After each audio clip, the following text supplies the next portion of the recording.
ಶ್ರೀ ಗಣೇಶಾಯ ನಮಃ. ಶ್ರೀ ಶಾರದಾ ಗುರುಭ್ಯೋ ನಮಃ. ಅಸಾಧ್ಯ ಸಾಧಕ ಸ್ವಾಮಿನ್ ಅಸಾಧ್ಯಂ ತವ ಕಿಂ ವದ. ರಾಮದೂತ ಕೃಪಾ ಸಿಂಧೋ ಮತ್ಕಾರ್ಯಂ ಸಾಧಯ ಪ್ರಭೋ. ಶ್ರೀ ಸುಂದರಕಾಂಡದ ಮುಂದಿನ ಸರ್ಗಗಳನ್ನ ಶ್ರವಣ ಮಾಡೋಣ. ಹನುಮಂತ ಸೀತಾದೇವಿಯ ನೆನಪನ್ನ ಕೊಡೋ ಅಂತ ಚೂಡಾಮಣಿಯನ್ನ ಅವಳಿಂದ ಇಸ್ಕೊಂಡು ರಾಮನೆಡೆಗೆ ಹೊರಡ್ತಾನೆ. ಸೀತಾದೇವಿ ಹನುಮಂತನಿಗೆ ಹೇಳ್ತಾಳೆ, ವಾನರ ಶ್ರೇಷ್ಠ, ಪ್ರಿಯವಾದ ಮಾತುಗಳನ್ನೇ ಯಾವಾಗ್ಲೂ ಆಡೋ ನಿನ್ನನ್ನ ನೋಡಿದಾಗ್ಲೆಲ್ಲ ಭೂಮಿಲಿ ಮೊಳಕೆಯೊಡೆದು ಬಾಡಿ ಹೋಗ್ತಿದ್ದ ಸಸ್ಯ ಮಳೆಯಿಂದ ಮತ್ತೆ ಚಿಗುರೊಡೆಯೋ ಹಾಗೆ ನಾನು ಸಂತೋಷ ಪಡ್ತಿದ್ದೀನಿ. ವಾಯುಪುತ್ರ, ಶ್ರೀರಾಮ ನನ್ನೆಡೆಗೆ ಬೇಗ ಬರೋ ಹಾಗೆ ಮಾಡು. ನನ್ನ ಸ್ಮರಣೆಯನ್ನ ಕೊಡೋ ಈ ಚೂಡಾಮಣಿಯನ್ನ ಶ್ರೀರಾಮಂಗೆ ಕೊಡು. ಹಾಗೆ ಹನುಮ, ನಾನು ನಿನಗೆ ಕಾಕಾಸುರನ ವಿಷಯವನ್ನ ಹೇಳಿದ್ದೆ ಅಲ್ವಾ, ಅದನ್ನೂ ಶ್ರೀರಾಮನಿಗೆ ಜ್ಞಾಪಿಸಬೇಕು ನೀನು ಅಂತ ಹೇಳಿ ಹಲವಾರು ಸಂದೇಶಗಳನ್ನ ಹನುಮನ ಮೂಲಕ ಶ್ರೀರಾಮನಿಗೆ ಕಳುಹಿಸ್ತಾಳೆ. ಆ ಸಂದೇಶಗಳಲ್ಲಿ ಹೇಳ್ತಾಳೆ, ರಾಮ, ನಾನೀಗ ಗುರುತಿಗಾಗಿ ಕಳುಹಿಸಿರೋ ಈ ಚೂಡಾಮಣಿ ದಿವ್ಯವಾದ್ದು. ನಾನಿದನ್ನ ಬಹಳ ಜಾಗರೂಕತೆಯಿಂದ ಕಾಪಾಡ್ಕೊಂಡಿದ್ದೀನಿ. ನಾನು ವ್ಯಸನದಲ್ಲೂ ಈ ಮಣಿಯನ್ನ ನೋಡ್ತಾ ನಿನ್ನನ್ನೇ ನೋಡ್ತಿದ್ದೀನಿ ಅನ್ನೋ ಅಷ್ಟು ಸಂತೋಷ ಪಡ್ತಿದ್ದೆ. ಇನ್ನು ಮುಂದೆ ಈ ಮಣಿಯನ್ನ ನೋಡಿ ಸಂತೋಷ ಪಡೋ ಅದೃಷ್ಟವೂ ನನಗಿಲ್ಲ ರಾಮ. ಯಾವಾಗ್ಲೂ ಶೋಕದಲ್ಲೇ ಮುಳುಗಿರೋ ನಾನು ಇನ್ನು ಮುಂದೆ ಜೀವಿಸೋದು ಕಷ್ಟವೇ. ಯಾಕೆ ಅಂದ್ರೆ ರಾಮ, ಈ ನಿನ್ನ ಸಲುವಾಗಿ ಅಸಾಧ್ಯವಾದ ದುಃಖಗಳನ್ನೂ ಘೋರ ರೂಪಿಣಿಯರಾದ ರಾಕ್ಷಸಿಯರ ಮಾತುಗಳನ್ನೂ ನಾನು ಇಷ್ಟು ದಿನದಿಂದ ಸಹಿಸಿಕೊಳ್ತಾ ಬಂದಿದ್ದೀನಿ. ಇನ್ನೆರಡು ಮಾಸಗಳಲ್ಲಿ ನೀನು ಬಾರದೆ ಹೋದ್ರೆ ನಾನು ಖಂಡಿತವಾಗಿಯೂ ಜೀವಿಸಲ್ಲ ಅನ್ನೋ ಈ ಸಂದೇಶಗಳನ್ನ ಹನುಮಂತನ ಮೂಲಕ ಶ್ರೀರಾಮನಿಗೆ ಸೀತಾದೇವಿ ಕಳುಹಿಸ್ತಾಳೆ. ವೈದೇಹಿ ಕಣ್ಣೀರಿಡುತ್ತಾ ಕರುಣಾಜನಕವಾದ ರೀತಿಯಲ್ಲಿ ಹೇಳಿದ ಮಾತುಗಳನ್ನ ಕೇಳಿ ಹನುಮಂತ ಅವಳಿಗೆ ಮತ್ತೆ ಮತ್ತೆ ಸಾಂತ್ವನದ ಮಾತುಗಳನ್ನ ಹೇಳಿ ಉತ್ತರ ದಿಕ್ಕಿನ ಕಡೆಗೆ ಪ್ರಯಾಣಕ್ಕೆ ಹೊರಟ. ಸ್ವಲ್ಪ ದೂರ ಪ್ರಯಾಣ ಮಾಡ್ತಾನೆ. ಆಮೇಲೆ ಅವನಿಗನ್ಸತ್ತೆ, ಅಸಿತೇಕ್ಷಣೆಯಾದ ಸೀತಾದೇವಿನ ನೋಡಿದ್ದಾಯ್ತು. ಅವಳ ಸಲುವಾಗಿ ಸಾಗರೋಲ್ಲಂಘನವನ್ನ ಮಾಡ್ಕೊಂಡು ಬಂದೆ. ರಾವಣನ ಇಡೀ ಪ್ರದೇಶವನ್ನ ನಾನು ಸುತ್ತಾಡ್ಕೊಂಡು ಅವಳನ್ನ ಹುಡುಕ್ತಾ ಬಂದೆ. ಕೊನೆಗೂ ನಾನು ಸೀತಾದೇವಿನ ನೋಡಿದ್ದಾಯ್ತು. ಮಾಡ್ಬೇಕಾಗಿರೋ ಕಾರ್ಯದಲ್ಲಿ ಸ್ವಲ್ಪ ಭಾಗ ಹಾಗೆ ಉಳಿದ್ಬಿಟ್ಟಿದೆಯಲ್ಲ, ಅದು ರಾವಣನ ಬಲಾಬಲವನ್ನ ಪರೀಕ್ಷಿಸೋ ಕಾರ್ಯ. ಅದನ್ನ ತಿಳಿಯೋಕೆ ಸಮಾಧಾನ ಭೇದೋಪಾಯಗಳಿಂದ ಸಾಧ್ಯವೇ ಇಲ್ಲ. ದಂಡೋಪಾಯದಿಂದ ಮಾತ್ರವೇ ನಾನು ರಾವಣನಲ್ಲಿರೋ ಶಕ್ತಿಯನ್ನ ತಿಳ್ಕೊಳ್ಳೋಕೆ ಆಗೋದು. ರಾಕ್ಷಸರ ವಿಷಯದಲ್ಲಿ ಸಾಮೋಪಾಯವನ್ನ ಆಶ್ರಯಿಸಿ ಕೆಲಸ ಮಾಡೋದ್ರಿಂದ ಯಾವ ಫಲವೂ ಸಿಗಲ್ಲ. ಪರಾಕ್ರಮವನ್ನ ತೋರ್ದಿದ್ರೆ ಇವರ ಸತ್ವ ಎಷ್ಟು ಅನ್ನೋದು ತಿಳಿಯಲ್ಲ. ಯುದ್ಧ ಶೂರರಾದ ಹಲವಾರು ರಾಕ್ಷಸರೇನಾದ್ರೂ ಹತರಾದ್ರೆ ಆಗ ಇವರ ಬಲ ಕುಂದೋಗತ್ತೆ. ಸಣ್ಣ ಪುಟ್ಟ ಕಾರ್ಯಗಳ ಸಿದ್ಧಿಗೆ ಆದ್ರೂ ಒಂದೇ ಉಪಾಯ ಸಾಧಕವಾಗಲ್ಲ. ಆ ಸಣ್ಣ ಪುಟ್ಟ ಕಾರ್ಯಗಳಿಗೆ ಎಷ್ಟೊಂದು ಉಪಾಯವನ್ನ, ದೊಡ್ಡ ದೊಡ್ಡ ಉಪಾಯಗಳನ್ನ ಮಾಡ್ತೀವಿ. ಯಾರು ತನ್ನ ಕಾರ್ಯಸಿದ್ಧಿಗೆ ವಿವಿಧೋಪಾಯಗಳನ್ನ ತಿಳಿದಿರ್ತಾನೋ ಅಂತಹವನೇ ಕಾರ್ಯ ಸಾಧನೆಗೆ ಸಮರ್ಥ.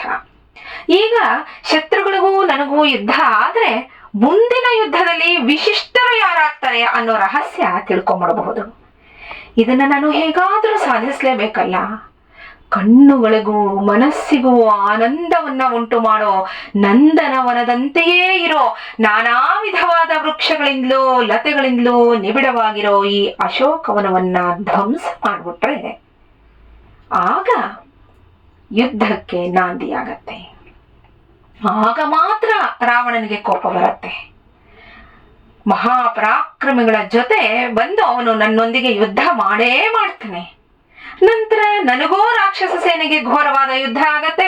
ಆ ಯುದ್ಧದಲ್ಲಿ ರಾವಣನ ಸೈನ್ಯವನ್ನ ಸಂಪೂರ್ಣವಾಗಿ ವಿನಾಶಗೊಳಿಸಿ ಹರೀಶ್ವರನ ಪಟ್ಟಣವಾದ ಕಿಷ್ಕಿಂಧೆಗೆ ಹೋಗ್ತೀನಿ ಅನ್ಕೊಂಡ. ನಂತರ ಹನುಮ ಕೋಪದಿಂದ ಆ ಅಶೋಕವನದಲ್ಲಿದ್ದ ವೃಕ್ಷಗಳನ್ನ ಬಿರುಗಾಳಿಯಂತೆ ಒಂದೊಂದನ್ನೂ ಉರುಳಿಸೋಕೆ ಉಪಕ್ರಮಿಸಿದ. ನಾನಾ ವಿಧದ ವೃಕ್ಷಗಳಿಂದಲೂ ಲತೆಗಳಿಂದಲೂ ಸಮಾಕುಲವಾಗಿದ್ದ ಅಂತಃಪುರದ ಸ್ತ್ರೀಯರ ವಿಹಾರಕ್ಕಾಗಿಯೇ ನಿರ್ಮಿಸಿದ್ದ ಪ್ರಮದಾವನವನ್ನ ಧ್ವಂಸ ಮಾಡ್ತಾನೆ.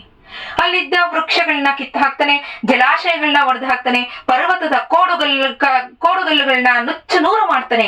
ಎಷ್ಟೊಂದು ಪಕ್ಷಿಗಳು ದಾರುಣವಾದ ಧ್ವನಿಗಳಿಂದ ಅಲ್ಲಿ ಕೂಗ್ತಿದ್ವು. ವೃಕ್ಷಗಳಿಂದ ಹೊರಬಿದ್ದ ಬಳ್ಳಿಗಳು ಬಾಡಿ ಹೋದ್ವು. ಆ ಪ್ರಮದಾವನ ತನ್ನ ಸೌಂದರ್ಯವನ್ನ ಸಂಪೂರ್ಣವಾಗಿ ಕಳ್ಕೊಳ್ತು. ಲತಾಗೃಹಗಳು, ಚಿತ್ರಗೃಹಗಳು ವಿಕಾರವಾಗಿ ಕಾಣ್ತಿದ್ವು. ಶಿಲಾಗೃಹಗಳನ್ನು ಹಾಗೆ ಇತರ ಗೃಹಗಳನ್ನು ಮಾರುತಿ ಕಿತ್ತೆಸೆದ. ರಾವಣಾಸುರ ಸ್ತ್ರೀಯರ ವಿಹಾರ ಪ್ರದೇಶವಾಗಿದ್ದ ಆ ಪ್ರಮದಾವನ ಹನುಮಂತನ ಬಲದಿಂದ ವಿಹ್ವಲಗೊಂಡು ಬಾಡಿದ ಲತೆಗಳ ಸಮೂಹದಿಂದ ಕೂಡಿ ವನಪ್ರದೇಶವಾಗಿ ಕಾಣ್ತಿತ್ತು. ಇಷ್ಟೊಂದು ಮಾಡಬೇಕಾಗಿತ್ತ ಹನುಮ? ಇಷ್ಟೊಂದು ನಾಶ ಪ್ರಕೃತಿ ಏನು ಮಾಡಿತ್ತು ಹನುಮನಿಗೆ? ಯೋಚನೆ ಬರುತ್ತೆ ಅಲ್ವಾ? ಖಂಡಿತ ಯೋಚನೆ ಬರುತ್ತೆ. ಆದರೆ ಒಬ್ಬ ವ್ಯಕ್ತಿಯ ಬಲವನ್ನ ಕುಂದಿಸೋಕೆ ಅವನಿಗೆ ಸಂಬಂಧಪಟ್ಟ ಪ್ರದೇಶಗಳನ್ನ ಅಥವಾ ಅವನಿಗೆ ಸಂಬಂಧಪಟ್ಟ ವಸ್ತುಗಳನ್ನ ನಾಶ ಮಾಡಬೇಕು. ಇದು ಸಾಮಾನ್ಯವಾಗಿ ಸಹಜವಾಗಿ ಯಾವುದೋ ಬೇಡ, ಎರಡು ಮಕ್ಕಳು ಆಟ ಆಡ್ತಾ ಕೂತಿದ್ದಾಗ ಜಗಳ ಹತ್ಕೊಳ್ಳುತ್ತಲ್ಲ, ಒಂದು ಮಗು ವಸ್ತುನ ಪೆನ್ಸಿಲ್ನೋ ಪುಸ್ತಕನೋ ಇನ್ನೊಂದು ಮಗು ಹಾಳು ಮಾಡಿದ್ರೆ ಅಲ್ಲಿ ಕೋಪ ಬರುತ್ತೆ, ಜಗಳ ಶುರುವಾಗುತ್ತೆ. ಇನ್ನು ಇಷ್ಟು ದೊಡ್ಡ ವಿಷಯ, ರಾವಣನ್ನ ಈಚೆ ಕರೆಸಬೇಕು, ರಾಕ್ಷಸರನ್ನ ಈಚೆ ಕರೆಸಬೇಕು, ಯುದ್ಧ ಮಾಡಬೇಕು, ಒಂದಷ್ಟು ಜನರನ್ನ ಹತ ಮಾಡಿ ಹೋಗ್ಬೇಕು.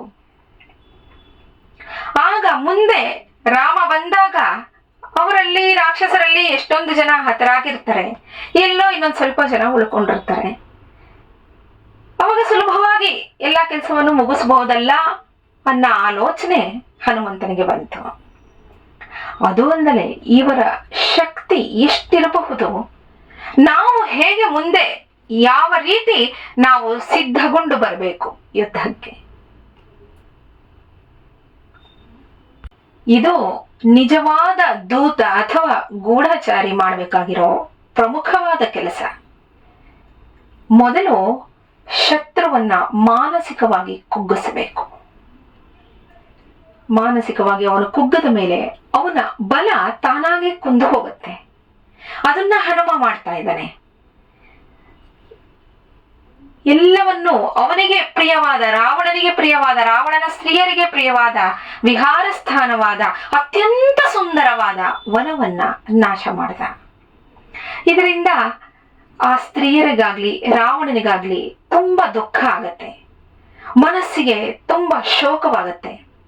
ಮೊದಲು ಮಾನಸಿಕವಾಗಿ ಅವರನ್ನ ಕುಂದಿಸ್ತಾನೆ ಹನುಮ. ತಾನಾಗೆ ಕೋಪ ಬರುತ್ತೆ ರಾವಣನಿಗೆ, ಆಗ ಅವನು ಯುದ್ಧಕ್ಕೆ ಬರ್ತಾನೆ ಅಂತ ಹನುಮ ಅನ್ಕೊಂಡು ಈ ಪ್ರಮದಾವನವನ್ನ ನಾಶ ಮಾಡ್ತಾನೆ. ರಾವಣನ ಮನಸ್ಸಿಗೆ ಅಪ್ರಿಯವಾಗುವಂತ ಕಾರ್ಯವನ್ನ ಮಾಡಿ ರಾಕ್ಷಸರೊಂದಿಗೆ ಯುದ್ಧ ಮಾಡೋ ಬಯಕೆಯಿಂದ ಅಶೋಕವನದ ಹೊರಬಾಗಿಲಿಗೆ ಹನುಮ ಬಂದು ನಿಂತ. ನಾಳೆ ಮುಂದಿನ ಸರ್ಗಗಳನ್ನ ಶ್ರವಣ ಮಾಡೋಣ. ಶ್ರೀರಾಮ ಜಯ ರಾಮ, ಜಯ ಜಯ ರಾಮ. ನಮಸ್ಕಾರ.